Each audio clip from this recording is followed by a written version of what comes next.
अब बस बहुत हो चुका है। अब मैं थक गई हूँ रोज रोज के कलेशों से। अब मैं जा रही हूँ तुम्हारा घर छोड़ के और तुमको भी छोड़ के। तुम जाना चाहती हो जाओ, अगर तुम परवाह नहीं करती ना तो मुझे भी तुम्हारी कोई परवाह नहीं है। मैं भी थक गया तुम्हें रोज रोज समझा समझा के। तो ठीक है ना, रहो अपने घर में, जा रही हूँ मैं। अब और सहन नहीं होता मुझसे। सिर्फ भाई मेरी हेल्प कर सकता है। ऐसा करती हूँ, भाई की क्लिनिक ही चली जाती हूँ, क्योंकि घर जाऊंगी तो भाभी होंगी सामने तो मैं बात नहीं कर पाऊंगी। भाई। अरे बहन, तू मेरे क्लिनिक में, सब ठीक तो है ना? भाई क्या ठीक है, कुछ भी ठीक नहीं है। तुझे तो पता ही है मेरे घर के हालात अब तो दिन पर दिन बिगड़ते ही जा रहे हैं। भाई मैंने सोचा था पहले घर पे जाके तेरे से मिल लूं, पर घर पे भाभी होंगी, बच्चे होंगे तो मुझे वो ठीक नहीं लगा, तो इसलिए मैं तेरे क्लिनिक पर ही आ गई। भाई बहन तू घबरा मत, तसल्ली से बता क्या हुआ। भाई तुझे तो बहुत अच्छे से पता है मेरी शादी को ऑलमोस्ट 2 साल होने वाले हैं, पर इन 2 सालों के बीच मेरी जेठानी ने मेरे से झगड़ा करने का कोई बहाना नहीं छोड़ा, कोई मौका नहीं छोड़ा। अब उसकी वजह से तो राजीव और मेरे बीच में भी लड़ाई होनी शुरू हो गई है। भाई मैं अब उसके साथ 1 मिनट नहीं रह सकती, वो औरत बहुत खराब है। बहन लगता है पानी सर से बहुत ऊपर चला गया है। तूने पहले भी अपनी जेठानी के बारे में मुझे कई बार बताया है। भाई हर बात पर मुझको नीचा दिखाती रहती है। उसको तो बस इसी बात पर घमंड है कि वो बहुत अमीर परिवार से है। भाई बस अब बहुत हो चुका है, अब मुझसे बर्दाश्त नहीं होता। क्या होगी वो अमीर खानदान से? हमने भी तेरी शादी में कोई कसर नहीं छोड़ी थी। तेरी शादी हमने धूमधाम से की थी। भाई तू तो इतना बड़ा डॉक्टर है और भाई मुझे तुझसे बहुत उम्मीद है। तू ऐसा कर, उसको कोई इंजेक्शन दे के मार डाल। बहन तू चिंता मत कर, अगर एक डॉक्टर किसी की जान बचा सकता है तो वही डॉक्टर किसी की जान ले भी सकता है। तू यहीं बैठ, मैं भी आया। मैंने सीधा भाई की क्लिनिक पर आकर बहुत ही समझदारी करी, नहीं तो मैं ये सारी बातें भाभी के सामने घर पर कर ही नहीं पाती। मुझे अपने भाई पर पूरा भरोसा है। बहन हमें बड़ी समझदारी से काम लेना पड़ेगा। अगर हमने उसको जहर का इंजेक्शन दिया तो पोस्टमार्टम रिपोर्ट में पता चल जाएगा कि हमने उसे जहर दिया है। ये लो स्लो पॉइजन, उसको खाने में रोजाना 1 गोली देना। उसको हम धीरे धीरे करके मारते हैं। हाँ भाई तू बिल्कुल ठीक कह रहा है, उसको स्लो पॉइजन देकर ही मारेंगे, इससे किसी को हम पर शक भी नहीं होगा। और सुन बहन, ये 20 दिन की टैबलेट है, उसको खाने के साथ पानी में घोल के देना। और एक बात का जरूर ध्यान रखना, उसको वक्त वक्त पे फल फ्रूट जरूर देते रहना। उसकी डाइट का पूरा ध्यान रखना, वरना ये गोली असर नहीं करेगी। ठीक है भाई, मैं सारी बातों का ध्यान रखूंगी। और थैंक यू सो मच भाई, तुझे नहीं पता तूने मेरी कितनी बड़ी मदद की है। अब मैं सीधा घर ही जाती हूँ। बहन भाइयों में थैंक यू कैसा, और मुझे वक्त वक्त पे जरूर बताते जरूर रहना। ठीक है भाई, मैं चलती हूँ अब। ठीक है।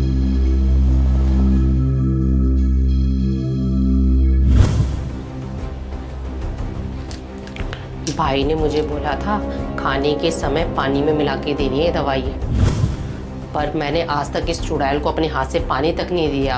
अब मैं इसको खाना अपने हाथों से दूंगी तो उसको मुझ पे शक नहीं हो जाएगा। क्या करूं? ऐसा करती हूँ, इससे माफ़ी मांग लेती हूँ। इस बेवकूफ़ को लगेगा कि मुझे मेरी गलती का एहसास हो गया है। ठीक है।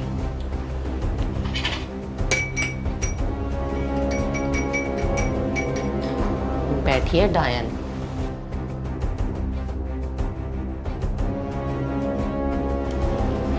भाभी जी, आपने सुबह से कुछ खाया नहीं होगा ना? ये लो मैं आपके लिए खाना लेके आई हूँ।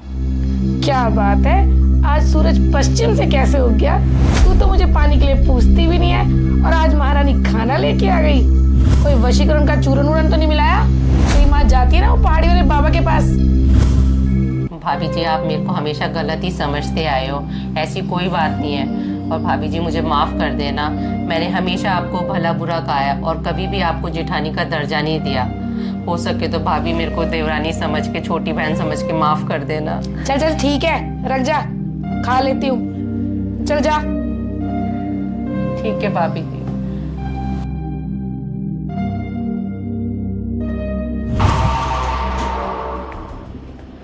चलो अच्छा है, एक ही बारी में काम हो गया। मुझे तो लग भी नहीं रहा था ये चुड़ैल मेरे हाथ से कुछ खाएगी भी या पिएगी भी। चलो अच्छा है। और सच बताऊं, इस डायन के सामने तो मेरे आंसू निकल भी नहीं रहे थे। मुझे पता है मैंने कैसे अपने झूठी मूठी के आंसू निकाले हैं। 2 साल में पहली बार खाना बना के दिया चुड़ैल ने। खाना तो ठीक ठाक ही बना लेती है।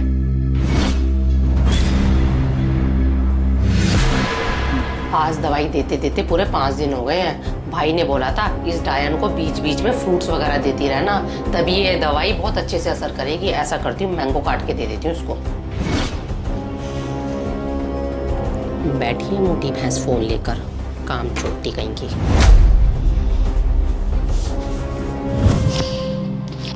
पता नहीं क्यों 4-5 दिन से बड़ी घबराहट सी हो रही है। भाभी जी, क्या हुआ? तबीयत ठीक है आपकी? ये लो, आपके लिए मैं मैंगो लेके आई हूँ। आपको मैंगो बहुत पसंद है ना? कल मैं मार्केट जाके स्पेशली लेके आई थी आपके लिए।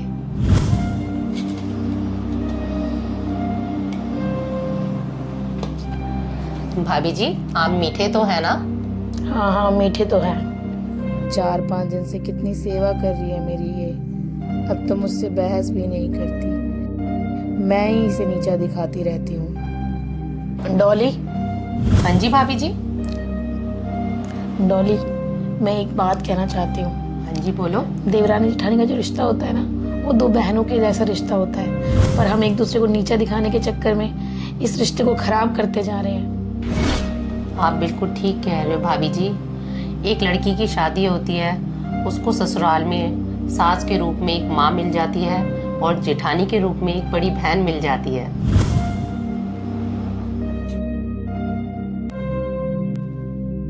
वैसे भाभी जी ने आज कितने पते की बात बोली।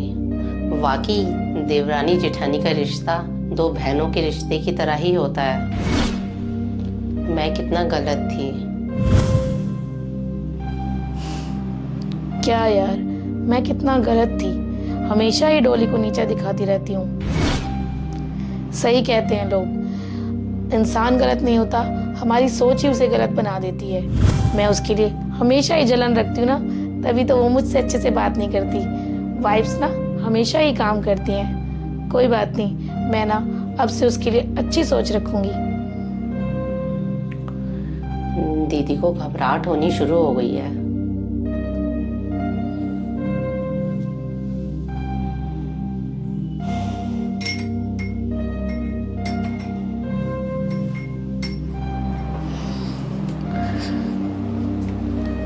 डॉली।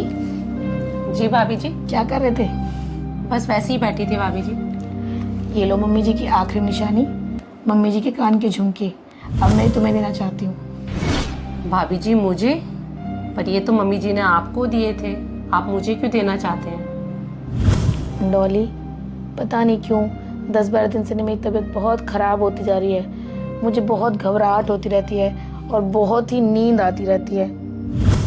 मैं खाने में भाभी जी को रोज़ स्लो पॉइजन मिलाकर देती हूँ, इसलिए अब इन्हें घबराहट और नींद आती रहती है। डॉली, आजकल ना मुझे बहुत डर लगता है। तुम्हें पता है ना, मेरे चाचा की बेटी भी 40 साल की उम्र में ही एक्सपायर हो गई।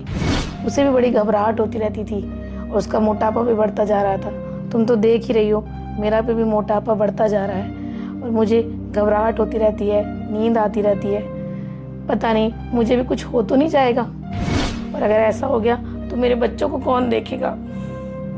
भाभी जी आप ऐसे क्यों कह रहे हो? मैं हूं ना आपके साथ, मैं आपको कुछ भी नहीं होने दूंगी।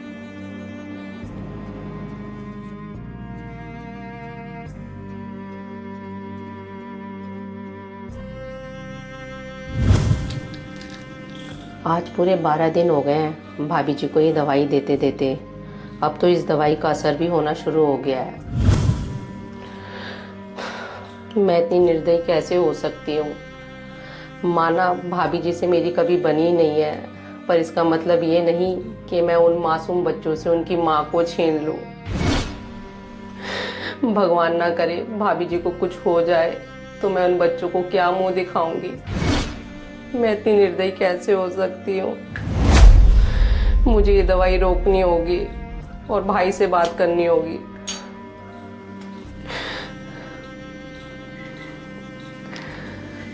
हेलो भाई। हाँ बहन, तू इतना घबराई क्यों हुई है? भाई बस अब बहुत हो गया है, अब मुझसे नहीं हो पाएगा। मैं भाभी जी को मरते हुए नहीं देखना चाहती। बहन, अब इन बातों का कोई फायदा नहीं है। अब तक तो भाभी के शरीर में जहर फैल चुका होगा। क्या जहर भाभी की पूरी बॉडी में फैल चुका होगा? भाई तू इतना बड़ा डॉक्टर है, तू कोई ना कोई रास्ता तो जरूर निकाल सकता है। बहन, अब कोई रास्ता बचता नहीं है। अगर तूने ये दवाई बंद करी ना तो खुद भी फंसेगी और मुझे भी फंसवाएगी। इसलिए इस दवाई को चलने दे।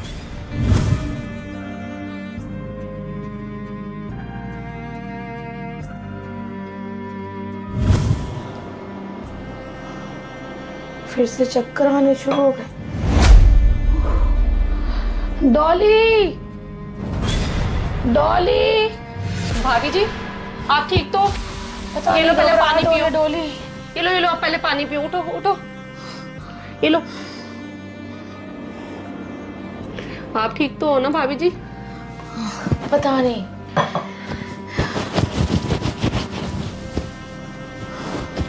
मुझे क्या हो रहा है। आपको कुछ नहीं होगा भाभी जी, आप ठीक हो जाओगे।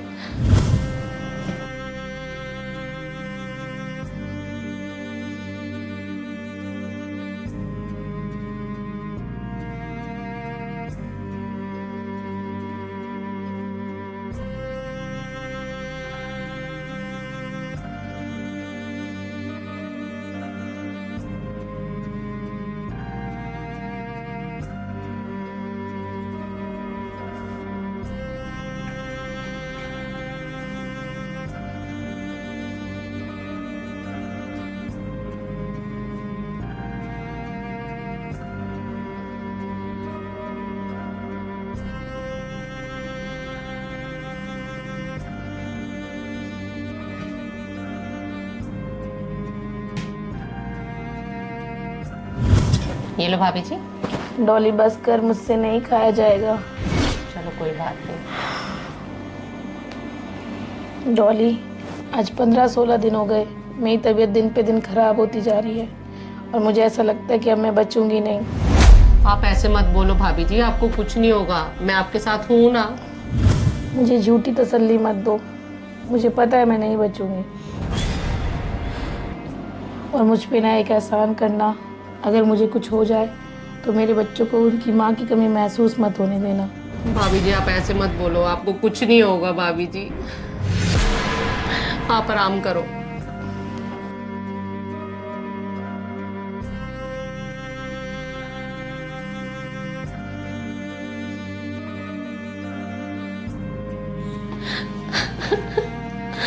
भाभी जी की ये हालत मुझसे देखी नहीं जाती।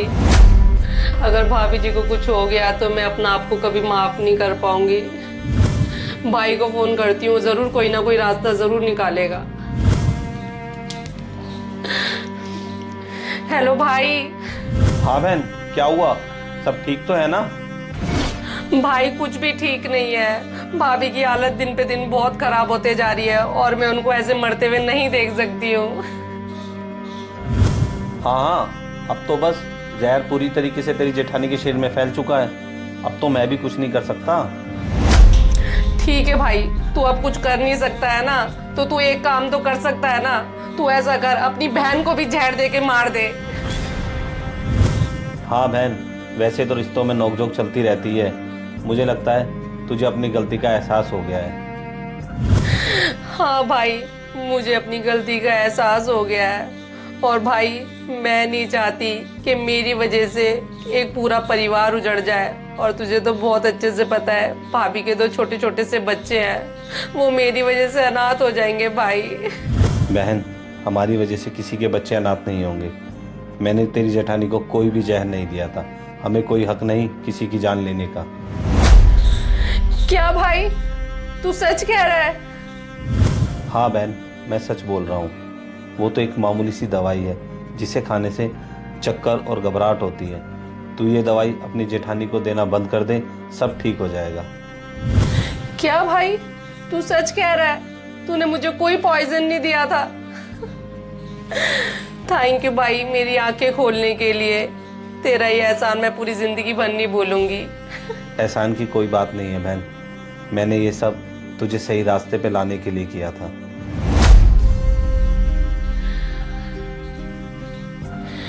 भाभी जी, मुझे माफ कर दो, मुझसे बहुत बड़ी गलती हो गई।